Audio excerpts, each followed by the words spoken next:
All right. Everyone ready for the last session of the day? Thanks for being awake.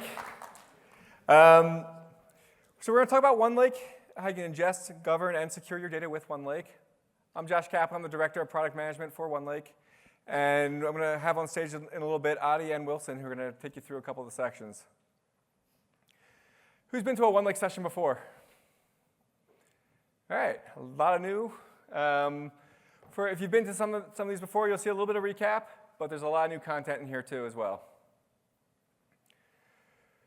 So let's start with the expectations for data lakes. We met with a lot of customers to understand their expectations when we started Fabric. And we saw that customers had these really grand visions of their data lakes. They saw them as one place where they could land all their data. Because it's in one place, all these great things would happen. They could blend that data together. They could analyze it together. It's in one place, so it's easy to govern. It's easy to secure. It breaks down data silos. You can get the data into the hands of the users and the applications that need it. Reality was a bit different, though. You couldn't buy a data lake. You buy storage. You buy hard drives in the cloud, essentially. And you basically have to build and implement a data lake pattern on top of that storage to get a data lake. And instead of this one very pristine data lake, you end up with lots of multiple silos. Why? Because it's just easier sometimes to build separate things than it is to have everyone collaborate on one. And then you have different silos of storage that are run by different departments, and you have to somehow break down these silos to really achieve that value you were hoping for in the first slide. Often this is done through data movement, consolidating data in places so it can be analyzed and blended together. Even then, most users and most applications can't talk to storage, don't know how to talk to storage. So you build a serving layer, data warehouses, data marts, cubes, Power BI data sets. And these aren't references to the data. These are often copies of the data or copies of the copies of the data. And you have data flowing around, moving around in all different directions, and you're building systems to manage this. You're building systems to make this work. And you do this so you can get a lot of value out of your data. You can unlock it. But it's work you're putting in to really implement these data lake patterns. Data sharing, file sharing was a lot like this. You set up servers, and you did FTP sites, and you did network file shares, and that's how we shared files. OneDrive came along, gave us a SaaS service for sharing files, and it's evolved a lot more from just file sharing into collaboration, security, and governance over files. What OneDrive's done for documents, we want OneLake to do for data. Provide you a single data lake as a service. Give you that value out of the box so you focus on the data itself, not building the data lake solution. That's why we call OneLake the OneDrive for data. So we're going to go through 3 buckets here. And this very much matches the value props that we talked about in the beginning. Being able to actually get a single unified data lake for your entire organization. One that's open at every level so that you can interact, bring in all the data you need from other applications, but also get data that you need into all the applications that need it. And be able to discover, share, and govern the data that you have within that lake. So let's start with unified lake for everyone. When you get OneLake, when you get Fabric, you get exactly one OneLake. There's never 0. There's never more than 1. It's there. It's provisioned automatically. And something that's unique with a SaaS service that we didn't have with PaaS is you have this concept of a tenant. A tenant, we know where your company begins and where your company ends. So that gives a natural governance boundary that all your data that lands within OneLake lands inside of. That tenant has an admin. That admin sets the default out-of-the-box governance controls. All data that lands in OneLake will follow that. But we don't want that admin to be a gatekeeper. We want anyone to be able to build and contribute to OneLake within your organization. So just like in SharePoint and Teams, you don't have to go through your admin to create Teams channels or SharePoint sites. OneLake and Fabric have workspaces. Workspaces allow different parts of the organization to work independently, but all contributing to the same data lake. Each workspace can have its own admin, its own access control, its own capacities for billing. And it inherits the default settings set by the tenant admin, but you can further restrict it. You can further lock it down based on what you need within that specific workspace. This is also global. OneLake spans the globe. We consider a logical lake. We have well over 1 million storage accounts under the covers now. And we do this for many reasons. One, it's just perfect scale. We manage the resources for you. 2, if you have certain data residency requirements, you have data that has to live within certain regions. Your customers are out of those regions. The data has to stay there. You can decide which regions your workspaces live in. And the data will physically always reside there. And we still virtualize this into OneLake and manage these resources for you.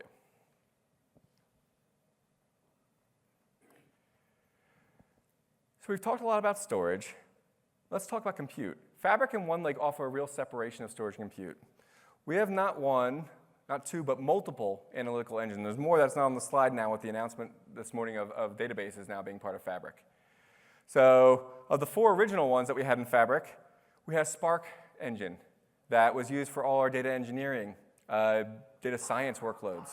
We have a T-SQL engine that powers our data warehouse workloads. We have a KQL engine that powers real-time analytics, and we have an analysis services engine that powers all of BI. Different engines built for different purposes. All of them have been reworked to make their data available in OneLake in what we call Delta-Parquet format. Delta-Parquet format is just Delta Lake metadata with Parquet storage, Parquet file format. So the actual data itself is in Parquet, where the metadata is in Delta Lake. We optimize all our tabular data from our engines to be stored in this format. I say tabular because we also support any file type in OneLake, not just tabular. But all our engines will write their data, their tabular data, in Delta Parquet format, store it within OneLake. And what's nice about this, not only are they storing it in OneLake, what it means is that they can also all read OneLake. And since they've all picked the same format, one engine can read the data from another engine. So if we have a data engineering team who wants to build a lakehouse using Python and notebooks, they can do that using the Spark engine, land their data in OneLake. They're not creating a data silo. Our T-SQL engine, our data warehousing engine, can read that data without having to go through Spark. Can read it directly from OneLake. Power BI can now read directly from OneLake. If you've heard Direct Lake, that means it's reading the files directly from OneLake. It's not going through Spark. It's not going through SQL. It's directly reading the files from the lake itself. Same in reverse. If you have a data warehouse team who wants to build a data warehouse, they work with stored procedures, they work with T-SQL. They're not building another silo of data. This is just another tool to build the data lake. All the data lands in OneLake and is accessible to any engine. There's no silo here. The engines, you can mix and match and choose which engine you need for the right job. They're tools now for building the lake, but they're also tools then for consuming the lake. So let me give you a quick demo of this. So here we are in Fabric. Just in the web UI, I can go in and see all the workspaces that I have access to. Creating new workspaces, very easy, just a couple clicks. I'm going to pick one that I already have. This one just happens to have one data item. It's a data warehouse. When I click on that data warehouse, it's going to open up the development experience for it. And it should feel like a development experience for any SQL data warehouse you've ever worked with. It's like SSMS in the web, basically. I have one schema in here, and I have one table in here. Now, the lake doesn't come across here, but all this data is actually stored in OneLake. And we can see it. Since OneLake's the OneDrive for data, I can see the data like OneDrive. I go to Windows. I can see my list of workspaces. I can see my data warehouse. I can see my tables. I can see my schema, and I can see my tables. Let's add a new table. Well, since it's a warehouse, I'm going to add a table with T-SQL. Do a create table statement here. I'm going to insert one row. We had one very good sale in this company. Just run the create statement, run the insert, and done. Let's go back to Windows and see what happened. Refresh here. I now have another sales table in here. There's my table. There's my Delta log. And if I go into the data folder here, there's my Parquet file that has that one row of data. So if you know how to work with T-SQL, you can read and write data to OneLake. If you have applications that can work with T-SQL, you can read and write data to OneLake. That's true for any workload in Power BI. You use Data Factory, you can read and write data to OneLake. You use Power BI and import data into Power BI, you can write that data to OneLake. You don't have to learn new skills to work with this data. Now, what's the value of having it here? Well, let's say I'm in the sales domain here, and we're building a data warehouse for sales, but our marketing domain wants to also use that data. How can they do that? Let's see if we can do this without actually extracting the data, making a copy of it. Let's just use it directly from the same lake. We're all working on top of the same data lake here. So I'm going to flip over to the marketing domain, to a workspace in the marketing domain. It's empty right now, but I'm going to create a lakehouse.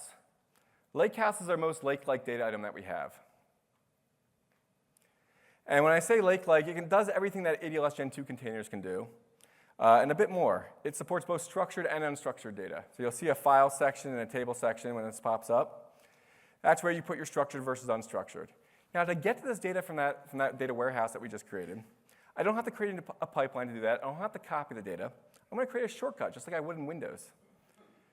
And when I go the shortcut, it brings up the OneLake catalog. Here I can see all the data I have access to. But not only that, I can actually filter for the sales domain. We made domains an actual part of the product. So here I see all the data in the sales domain, and I see the officially endorsed data in the sales domain. You can actually certify your data, say this is our official data for sales, and that prevents you from having these different data swamps. You can see what's actually official data. Here I'll browse it, I'll find our sales table, and we'll just create the shortcut. Within seconds, the data is available here. It'll look like I had copied it in, but no data movements occurred. This is just a pointer. You'll see the data here. Here's our one row, our one sale. Hopefully we get more. Now, not all my data is in OneLake or even Azure. Some data is in Amazon S3. So I can shortcut directly to Amazon S3. Our customer data is there. Our customer data is actually maintained through Snowflake. And Snowflake is storing the data in iceberg format in Amazon S3. All I gotta do is put in the bucket for Amazon S3 account, and I can see my data here. Now, here's our customer table. And like I said, this is an iceberg format. I told you that Fabric is optimized for Delta Lake. Well, I don't have a Delta log here. I have iceberg metadata. The nice thing about iceberg and Delta Lake is they both store their data in Parquet. I'm going to create a shortcut to this anyway. And if you have tried this 2 weeks ago, you would have gotten a shortcut, but you wouldn't have been able to use the data. As of last week, something different is going to happen. So I'll go ahead and create the shortcut. And what's different is it's going to work. Be actually useful. So what we did here is we actually translated the metadata from iceberg to Delta. So both sets of metadata are now available.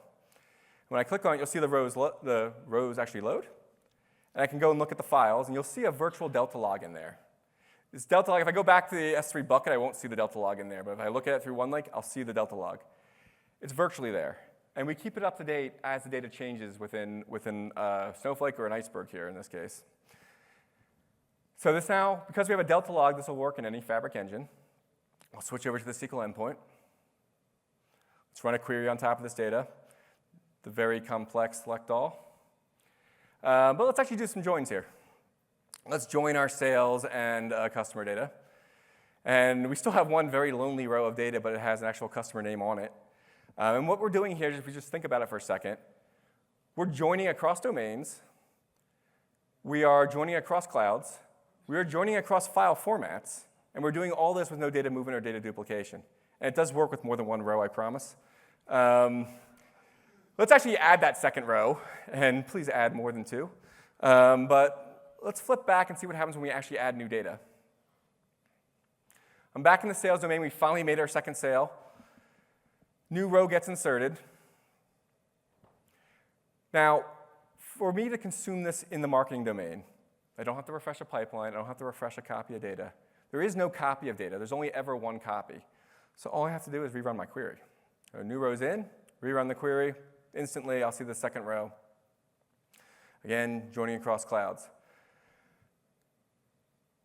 Now, one more thing to show here.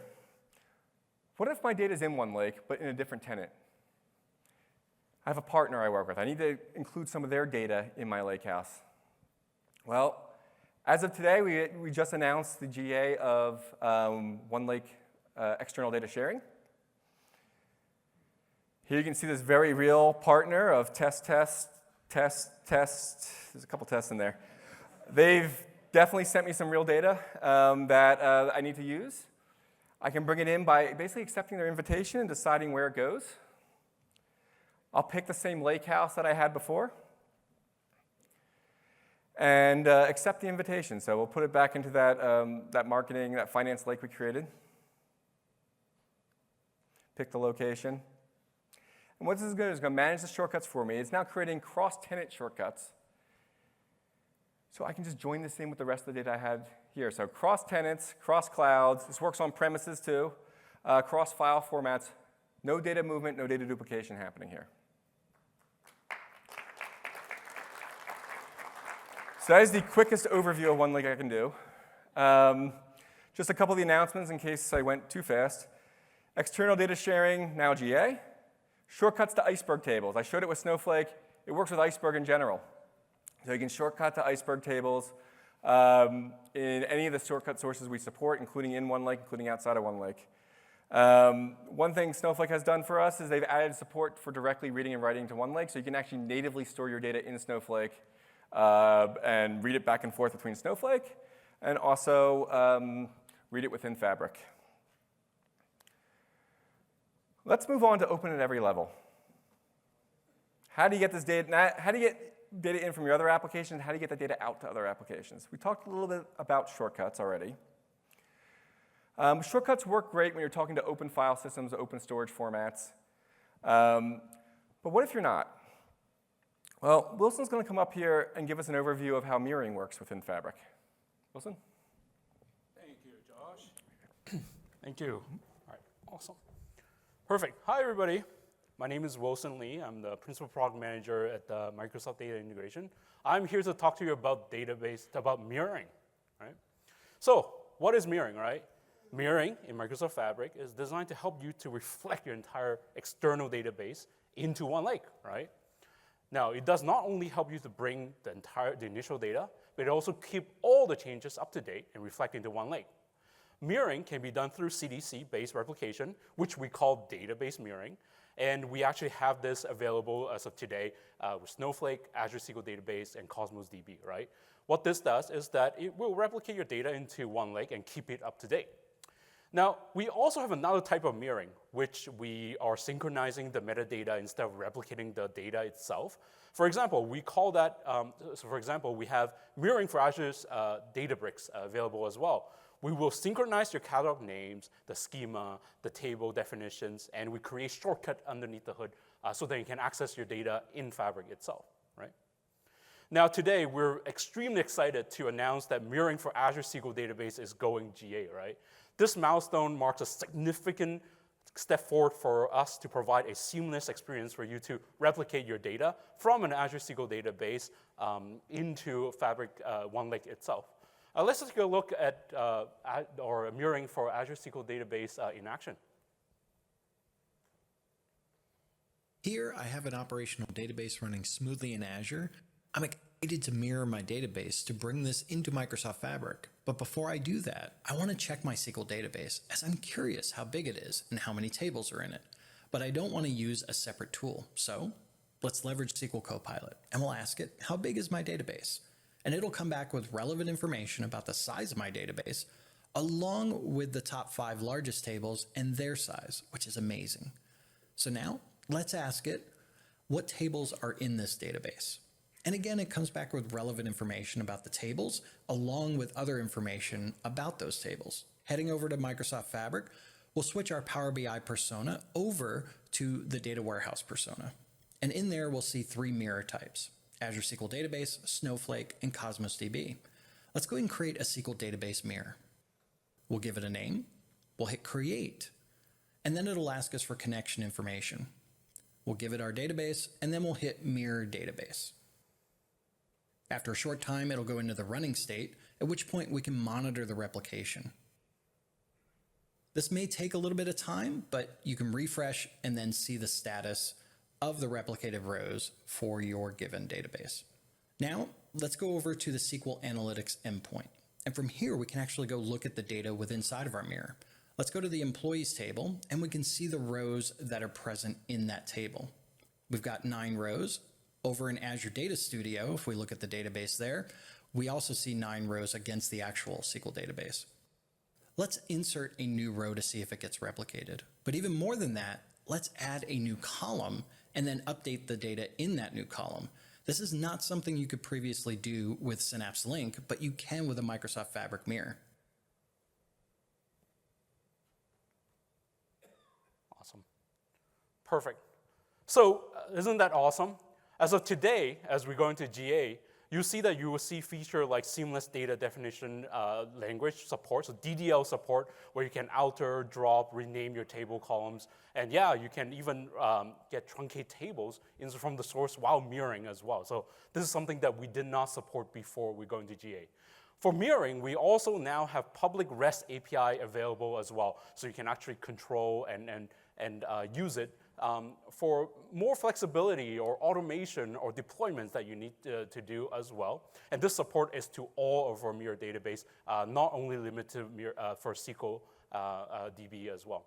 And then last but not least, we also support source schema as well, right? Schema hierarchy is now fully supported in the data warehouse Object Explorer experience, so that if your data have schema, it will also be reflected in OneLake throughout our data warehouse as well. But that's not it. On top of Azure SQL Database, we're also announcing the public preview of mirroring for Azure SQL MI as well. The same experience that you saw earlier in our demo, you will be able to actually do the same thing, but your source will be Azure SQL MI, right? This also provides you with that turnkey experience that it's very easy to set up so that you can replicate your data from Azure SQL MI into Fabric OneLake as well. Now, as you can see, these are all the different sources that we have available as of today. But that's not it. We are also working extremely hard to bring you more sources that are coming soon, from mirroring for SQL Server from any existing SQL Server to mirroring for SQL Server 2025, which was announced for private preview as of today, right? We'll also have mirroring for Azure PostgreSQL as well. And one, but not least, final one but not least, is that mirroring for Oracle. That's something that many of our customers have been asking us to do. This is also something that's in our roadmap and really coming soon. And beyond all the sources, right, what you will see coming up for mirroring is that, as I mentioned earlier, public REST API is now supported for all the mirror database at the moment, right? Everything that you need to do for CRUD APIs, or you need to control, or even obtain statuses, you can do that as of today. We'll also have being able for you to mirror your sources behind a firewall as well. It's coming very soon via our on-prem data gateway and our VNet gateway as well. And then, of course, with the fact that we now support public APIs, we'll also have ALM support, so they help you with deployments or Git integration.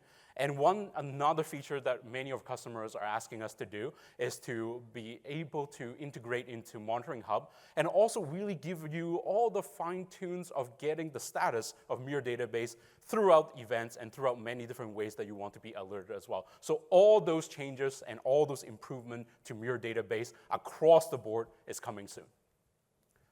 Now, one more thing that we've heard from you, right, as we're talking to you all and you're giving us a lot of feedback. A lot of you have told us that, what about my data is residing in a database that's not yet supported by database mirroring? Maybe it's something that we haven't gone yet to do, you haven't seen it on the roadmap. Or you're just saying that, I want an efficient way to help me to manage the complexity of all this in Fabric OneLake, but I want to manage how I want to actually bring data in. Another set of feedback that we've heard is that folks are telling us that, what if I just want to leverage the tools that I already have in the production, but I just want to tweak a little bit on the destination, and the data lands into Fabric OneLake as well. Now, because of that, we're extremely proud to announce as of today that we support open mirroring in Fabric. Now, what is Open Mirror? It's a platform to actually allow you to bring in all those little change data that you have into our landing zone, and we, in mirroring, we will help you to manage all the complexity of managing and merging all these changes, and it lands on OneLake. So it turns it into the format that it's widely used, as Josh mentioned earlier, into Delta-Parquet, so then you can enable all your workload in Fabric itself, right? So let me show you a demo on this. Starting right from my Fabric homepage, I'll create a new item. Here, see all of my data sources: SQL Database, Cosmos DB, and Databricks in preview, and Snowflake generally available. And soon you will see our two new sources, SQL Server and PostgreSQL. But now we have a powerful new option, and that is Mirror Database, our open mirroring functionality. Let's go ahead and click and select New Mirror Database. From there, we'll give it a name and hit Create. Now, let's go ahead and show some of the inside mechanics of how open mirroring will work. I have some orders data saved as a CSV file on my desktop. If I go to my folder and I open it, you'll see the rows and the headers. All I have to do is drag and drop it into the landing zone, and the file immediately shows up. Our engine immediately writes initial snapshot and change data, processing it into an analytics-ready format. And just like that, within seconds, my tables appear in OneLake on the other side. A table was generated from the CSV file. I can either go to the replication status to monitor my rows, or I can go to my SQL Analytics endpoint. Let's head to my SQL Analytics endpoint and verify that my rows have been replicated over. Right now, I'm working with around 62 rows of orders data. But as we all know, new orders are constantly being modified or created either through Python scripts or manual updates. I want to ensure every change is reflected. For example, zooming into the first row here, I notice that the order price for this row is wrong, and I need to change this price to $100,000. All I need to do is create more CSV files with only the changes. For this particular row, I have a CSV file that has an upsert. And see, the difference in these CSV files is that it's got a column here that tells us the operation of each row, like insert, update, or delete. I have gone ahead and updated the price to $100,000 for this particular row. But look, I can add even more operations in the same CSV file. In this case, I'm deleting 3 rows, and you can tell that by seeing that the row markers are marked by 2. That corresponds to deleting the next 3 rows from my orders table. And lastly, in that same CSV file, I am inserting 5 rows with the row marker as 1, letting the engine know that 5 brand new rows will be added to my orders table as well. I could have separated all these operations into different CSV files or packed them into the same one like I have done here. Let's navigate back to the landing zone and drag and drop the CSV file here, and the file in the analytics ready format automatically shows up. And now look, the table in OneLake just got updated with these instructions. I can quickly go to my SQL Analytics endpoint and verify that all my operations have been done. The first row has indeed been updated with the correct pricing number. I can also verify that the 3 rows that I have deleted are no longer showing up here as well. And lastly, I can confirm that my 5 rows that I added at the end of my CSV file have indeed been added in here as well. Awesome. Isn't that nice? No matter if you want to bring in your change data via drag and drop, as you've seen, or you want to actually write your own application and write data into Fabric, we will support you via open mirroring. We are also in open mirroring, we're also partner with our Lighthouse partners to actually bring that capability to you, so that if you already have workloads running with their platform, you can also land your data into mirroring as well. Just like in Stream, you can now actually, as of today, you can actually replicate data from on-prem SQL Server. Oracle, you can bring data no matter it's from on-prem or on cloud into Fabric as well. And same for folks who are a big fan of MongoDB Atlas data as well. You can land data into Fabric OneLake via open mirroring as of today. And of course, we also have a great partner from DataStax as well. That capability also is coming soon. And then one last thing, all right? Don't forget, mirroring is free. No matter if it is a database mirroring, it is a metadata mirroring, or we just announced as of today, open mirroring, the storage for mirroring is always free, right?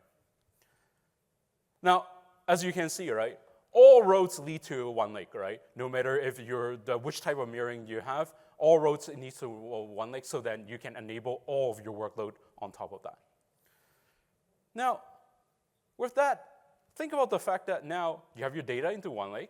Then what's next you need to do? You need to discover the data, you need to make it secure, and you need to make it discoverable as well, and being able to govern that as well. So I'm going to invite Addie on stage, and she's going to walk us through all that amazing capability.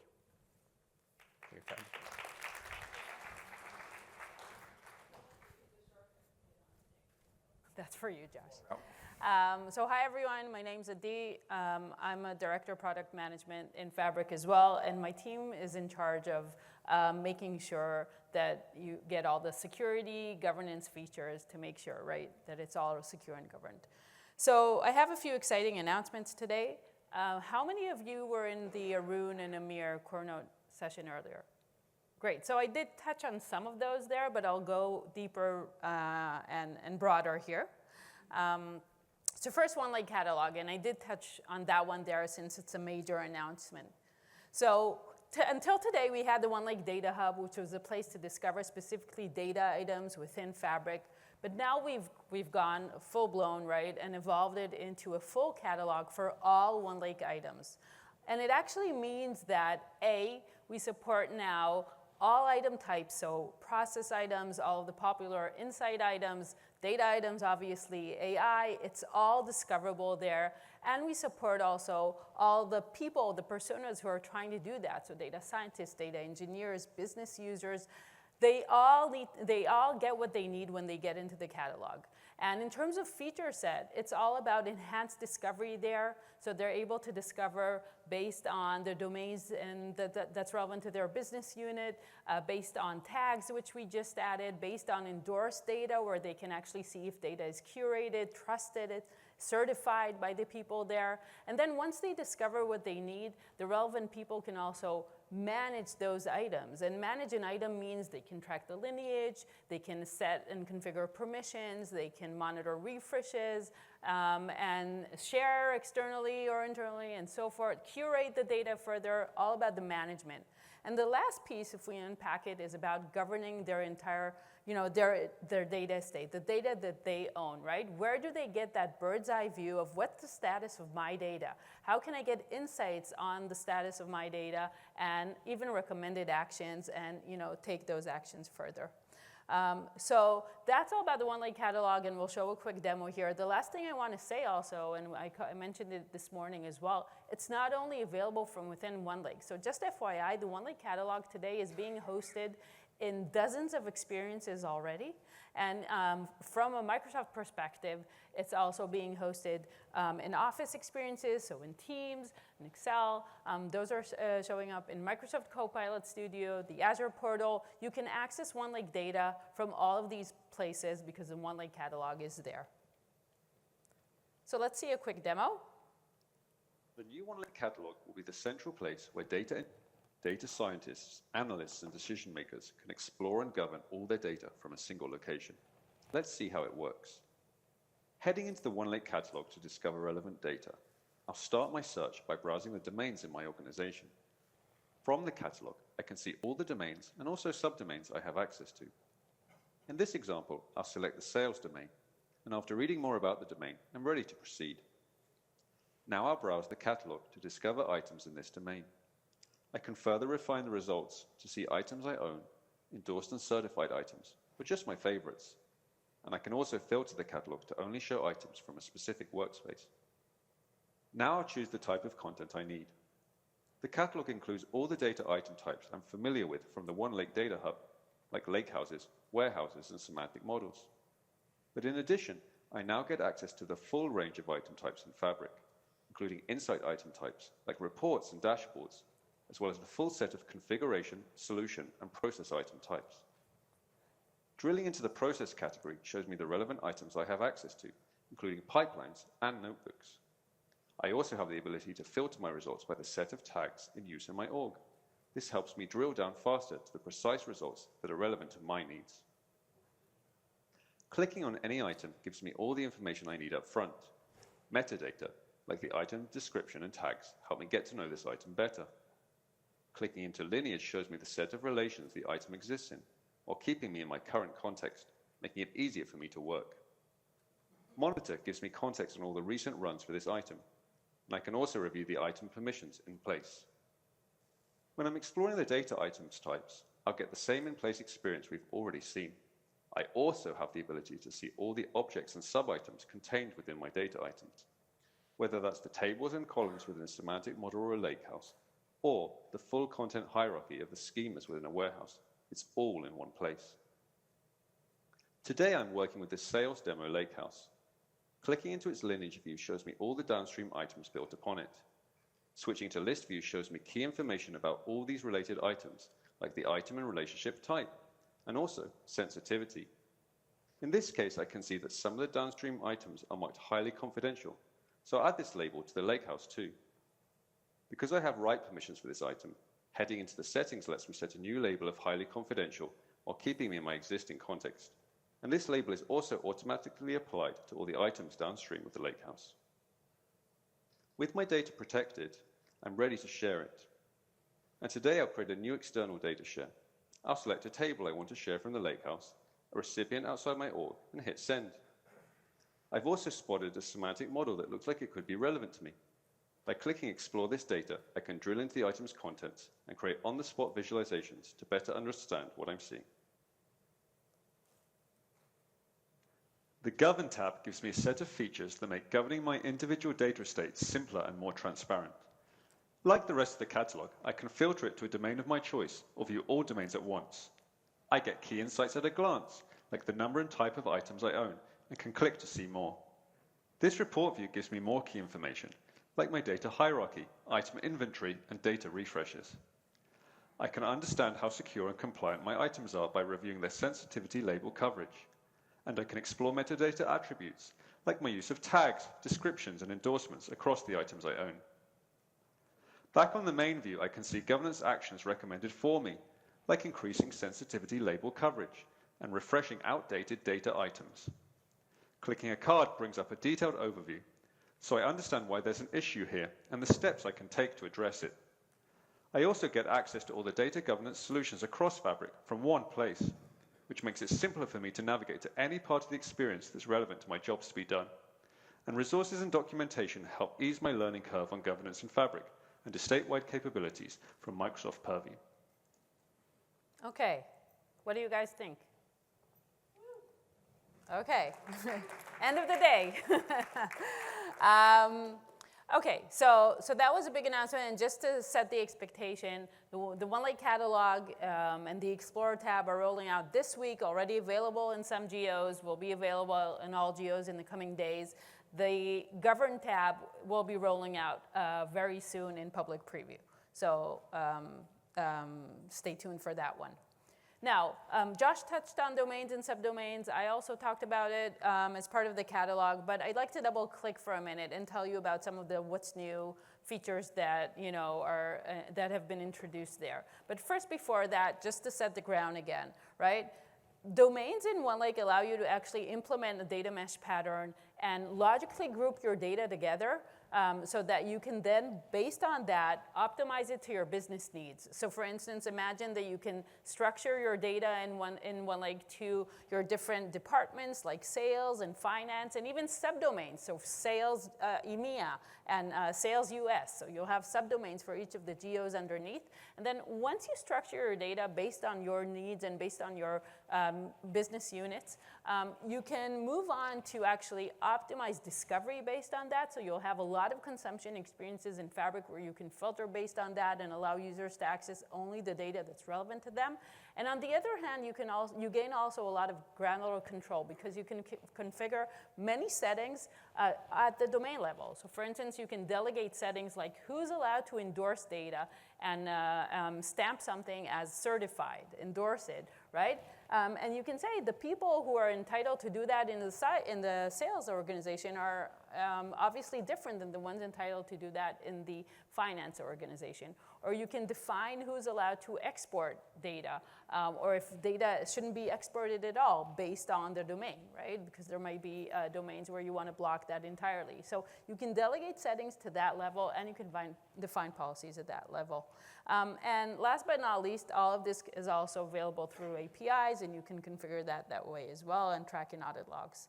So a few of the what's new aspects, we keep adding more and more granular delegation, and the recent one is indeed export and sharing settings. So imagine that, for instance, in the finance department, you'll want to block any export entirely. In the marketing, you might want to keep that open and also define who's entitled to do that. So we keep evolving that, and that's the recent one that we've added. Another really important thing is that we allow now to define default labels, sensitivity labels at the domain level. And that actually means that every assets and workspaces associated under that domain will automatically inherit that label. And it allows you to also essentially set an access boundary. And I'll talk about MIP and the MIP sensitivity labels in a minute and how we enforce access there. So that allows you to also enforce boundaries on the domain level.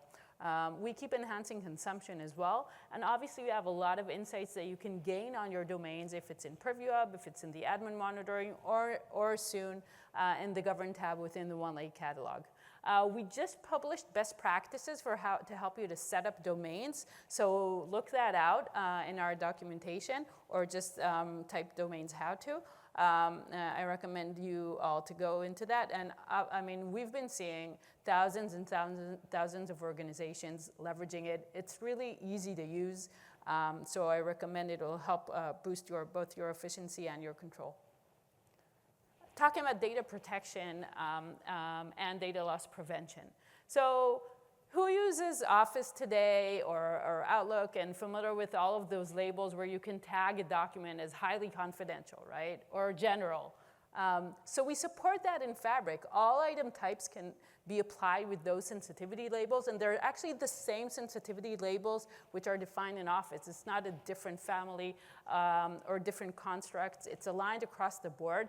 And we support today already the ability to, for instance, inherit those sensitivity labels from sources, like from Azure sources, SQLDB, but also when data is later exported from Fabric onto Office, for instance, like onto Excel or PowerPoint, or even PDF, those sensitivity labels are persisted. So you actually get that end-to-end consistency from Azure through Fabric onto Office and so forth. And we have a lot of features there, like automatically inheriting sensitivity labels through your lineage. We saw that in the catalog.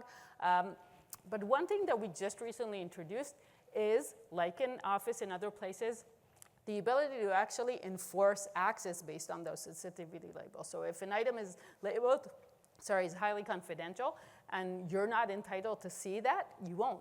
And we support that today for Fabric items and for SQLDB, right, the new SQLDB. And soon we'll be supporting that also for Power BI Insight items like reports, Warehouse, and Data Mart. But again, that's super critical in ensuring the data protection and the control plane within Fabric. And I mentioned domains earlier, so this is where it ties with also applying sensitivity labels for domains. Data loss prevention. So we have the ability today to scan your data within OneLake and be able to detect if there's sensitive information there, classify that accordingly, right? So we can actually detect if there was any data uploaded to OneLake and trigger all kind of remediative actions based on the policy defined. So for instance, if we detect sensitive information that you configured in your policy, we can either alert the admin, send information to audit logs, send a warning to user, and most recently, we can now also, or soon, we'll be able to now also restrict access based on that. Now, we support DLP today for semantic models, and we just recently introduced that for Lakehouse, and we will have other workloads incrementally adding to that list. And very soon we'll be able to already support also the restricting access on semantic model. So let's just catch a quick demo on DLP to give you a sense of what that is. Purview data loss prevention policies help organizations identify information they are not necessarily aware of and take automatic remediation actions. In the Microsoft Purview portal, admins can create policies they would like to run on Fabric workspaces. In this example, the policy will look for credit card numbers within lakehouses and semantic models and will produce a custom policy tip upon detection. In Fabric, when a user creates or updates data, we automatically scan the data to look for violations, as are defined by the security admin in the tenant. So in this case, I'm going to create a new lakehouse, and I will use data flows to get data.